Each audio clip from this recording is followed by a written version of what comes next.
বাথরুমে ঢুকে বলেও 4টি ভুল করবেন না। যদি আপনি এই 4টি ভুল করেন তবে আপনার জীবনও চলে যেতে পারে।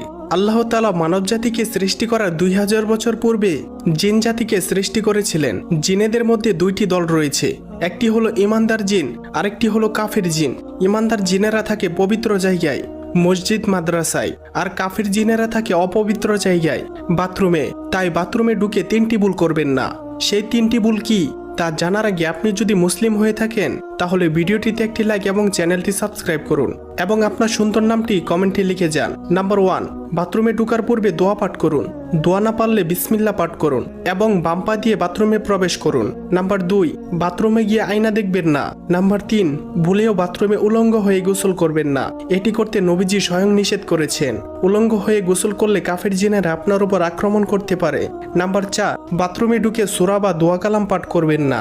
এটি একটি মারাত্মক গুনাহ।